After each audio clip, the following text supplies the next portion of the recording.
Bonjour Sophie. Bonjour, Madame Sophie. je vous appelle aujourd'hui parce que je suis encore à colère pour faire un changement. Je suis en colère après vous, Doc Mayou. Euh, Lâchez-vous. Mon cœur il bat fort parce que j'ai pas l'habitude d'exprimer ma colère.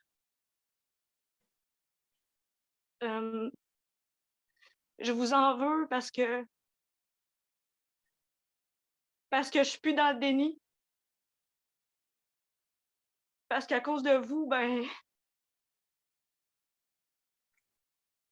je ne sais plus quoi faire.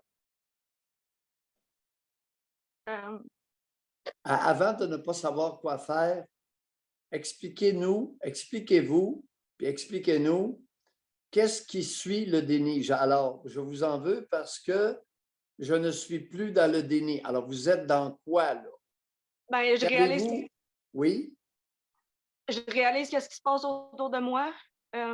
Oui? Des fois, je veux pas trop. Je réalise la méchanceté euh, qui se passe autour de moi. Puis,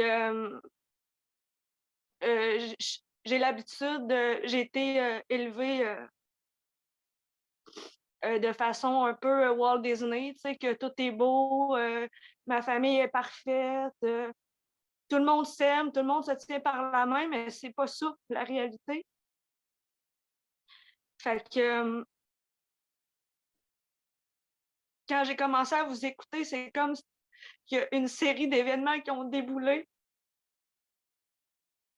depuis 3 ans. Je pense que c'est depuis 3 ans qu'on se parle. Puis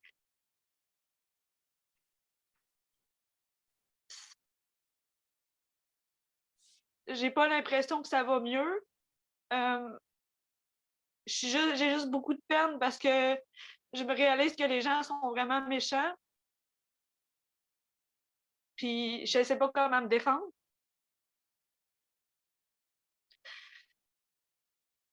Puis là, j'ai tout pitché ça sur vous Bienvenue. parce qu'il faut bien un coupable.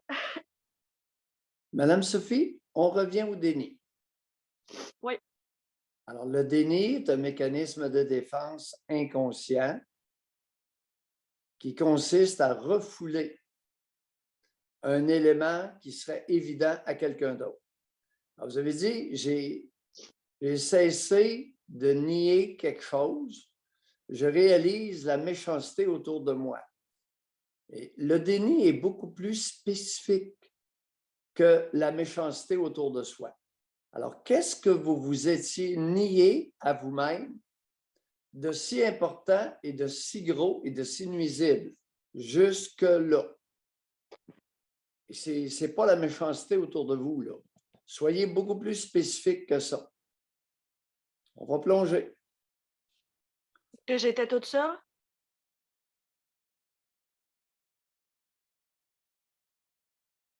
Que j'étais toute seule depuis longtemps.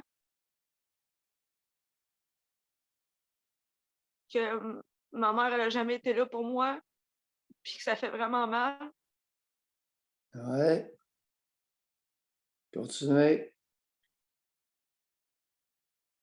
Mais je peux plus revenir en arrière parce que même si je suis passée après vous, grâce à vous, j'ai.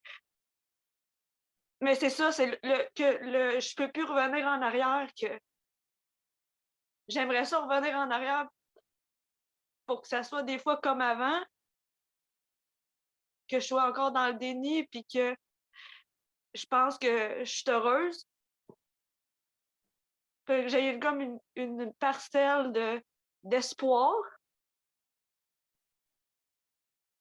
mais j'en ai pas. Une parcelle d'espoir, vous aviez un océan d'espoir. Ouais, le cactus sans eau, là. Vous êtes dans quel groupe d'âge? Rappelez-nous, Madame Sophie. Début quarantaine. Début quarantaine. Ouais. Est-ce Puis je que sens. c'est un parcours qui est familier, Doc? C'est une étape que vous voyez souvent et que pour vous, c'est un signe que ça avance? Ben, En quoi, Madame Sophie, le fait de cesser de vous nier une évidence pourrait être positif?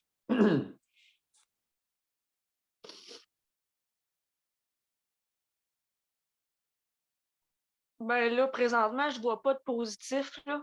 J'essaie juste de têter les mamelles de tout le monde. C'est ça que je me rends compte. Puis dans ma vie, c'est ça que j'ai fait toute ma vie, genre de me promener de butiner d'une place à l'autre pour essayer de me faire aimer. Puis là, ça me fait mal parce que je suis jamais bien. C'est comme si je recherchais dans mes travails je recherche toujours une famille, puis je suis toujours déçue. Ben, dans le fond, je ne sais pas c'est quoi une famille, là. Je veux dire, j'en ai jamais eu une. Mais je recherche comme l'effet Walt Disney, je pense, un peu, là. Oui, la régression au stade de la pensée magique. Tout va bien aller, l'arc-en-ciel.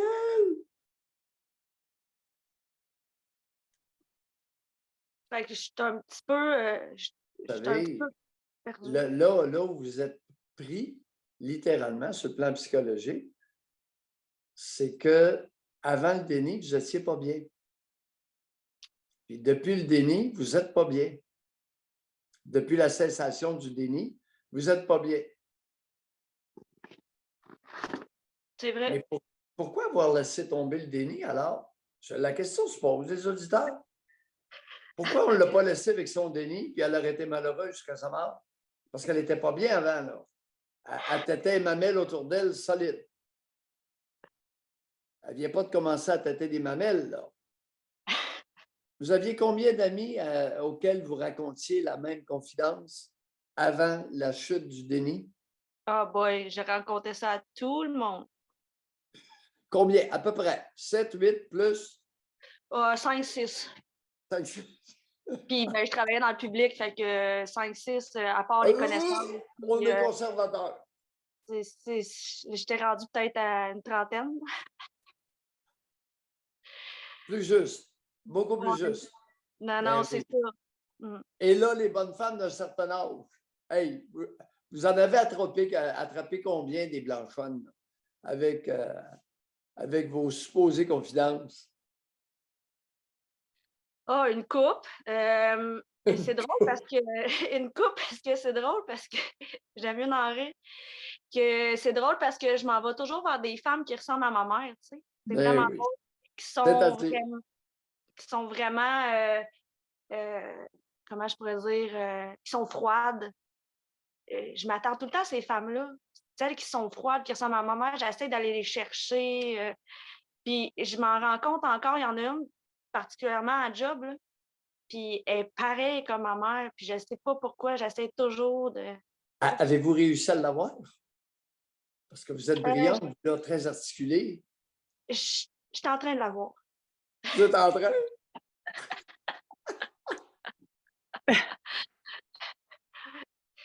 Fait que je Vous pensais pas voyez, finir les en riant. auditeurs, Mais... attendez, mettez ça sur pause, là.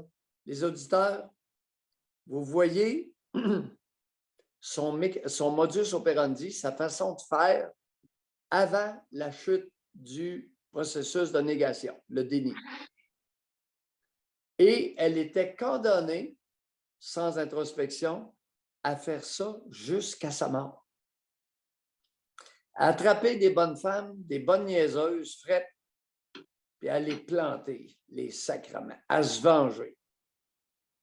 Que lui avez-vous préparé à la niaiseuse qui est frette, là, puis que vous allez réussir à avoir? Qu'est-ce que vous y avez préparé comme vengeance?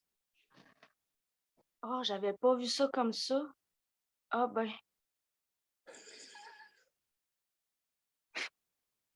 Avant de manger une tabarnak, là, la nouille.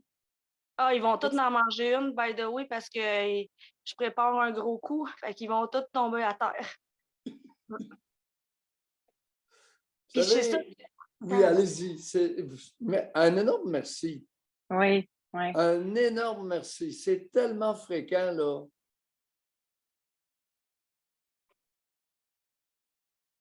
Oui, mais Doc Mayou, c'est du sabotage. Là. je sabote continuellement ma vie pour des bonnes femmes comme ça à cause de ma mère.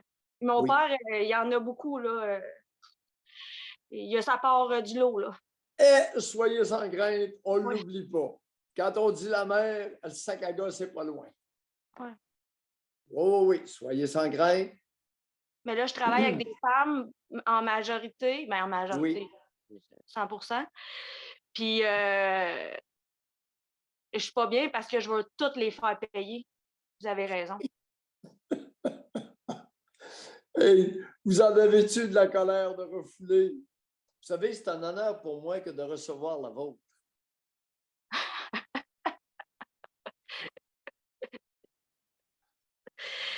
J'avais vraiment pas vu ça comme ça, mais c'est vrai, j'ai toujours voulu faire payer les autres femmes pour qu'est-ce que ma mère m'a fait vivre. Ouais. Allez-y. Qu'est-ce qu'elle vous a fait vivre? Le pire. Son ignorance, m'ignorer totalement. Elle se foutait de moi, m'écoutait pas. Elle m'a mis beaucoup de pression côté sommeil. Elle disait que je dormais trop, que je travaillais pas assez. En passant, je suis une fille qui travaille du 70-80 heures semaine. Mais plus jeune, j'étais comme plus wouhou, suavemente. Je travaillais beaucoup, mais je profitais de la vie, puis je pense que ça la faisait chier. Puis elle me revenait tout le temps avec... elle me jugeait constamment. Madame, soyez beaucoup plus explicite, là. Alors, je profitais de la vie, c'est quoi? Puis, ses reproches, c'était quoi? Profiter de la vie, ben, c'est une façon de parler, là, parce que je sortais pas mal, puis j'avais des chums, je baisais pas mal. Trip à toi? Non, pas en tout ça, non, ça m'a jamais intéressé. OK. Mais mon copain de cette époque-là, on avait vraiment beaucoup de plaisir, puis ça la faisait chier. Beaucoup de plaisir, Sexuellement. c'est-à-dire, qui plus est? Ben, on baisait tout le temps. Je pouvais baiser 6 fois par jour avec. Je pense que ça se ressentait. C'est lui, le dermatologue, là, que je vous avais déjà parlé. Le dermatologue. Et en quel honneur que ça faisait chier votre mère, que vous étiez ardente sexuellement? Ben, je pense que ça part du fait qu'elle l'avait découvert quand j'avais peut-être 10-11 ans. Là. Je pense que c'est que mon père s'en avait rendu compte que... Madame Sophie, Ben, ça la n'est-il faisait pas chier. exact Ça la faisait chier. que ça la faisait chier parce que vous lui racontiez vos prouesses sexuelles? Pas en tout. Alors, comment apprenait-elle votre ardeur sexuelle? Comment était-elle informée de votre ardeur sexuelle? Ouais, j'étais vraiment joyeuse. J'étais vraiment de bonne humeur. Je me souviens que je le faisais dans sa piscine, on s'en a déjà parlé, là. Je le faisais dans sa piscine, puis vous m'aviez dit, c'est sûr qu'elle se roule la bille en vous regardant le soir, là. Je faisais des bains de nuit. Ah, Madame Sophie, n'est-il pas exact que vous saviez qu'elle vous observait? Vous étiez démonstrative pour lui faire comprendre l'intensité de votre ardeur sexuelle. N'est-il pas exact que vous avez agi comme ça pour qu'elle le dise à votre géniteur? Mon géniteur, il était plus là. Il était mort. Elle était veuve. Est-ce qu'elle avait quelqu'un d'autre dans sa vie? Pas au début, un petit peu après que j'ai rencontré cet homme-là, mais c'est vrai qu'elle me disait tout le temps de... J'étais très démonstrative avec cet homme-là, puis elle disait tout le temps, lâchez-vous. Oh. Avant le décès de votre père? Non, mon père était décédé 3 ans avant ça. Il va falloir poursuivre ça. Avant le décès de votre père, n'est-il pas exact que vous teniez ce que votre mère rapporte, vos agirs sexuels à votre géniteur? Je sais pas, il va falloir que j'y pense. Bye. Un énorme merci. Oui, Bye. merci. Bon, je vais leur dire encore une fois, Oui, c'est l'avantage d'avoir ce concept-là, de voir le suivi. C'est vraiment extraordinaire d'assister à ça en direct, de semaine après semaine. elle était supposément en colère après moi. Oui, grosse colère. Alors, quand vous entendez parler le mot phénomène de transfert, c'est ça. C'est ça.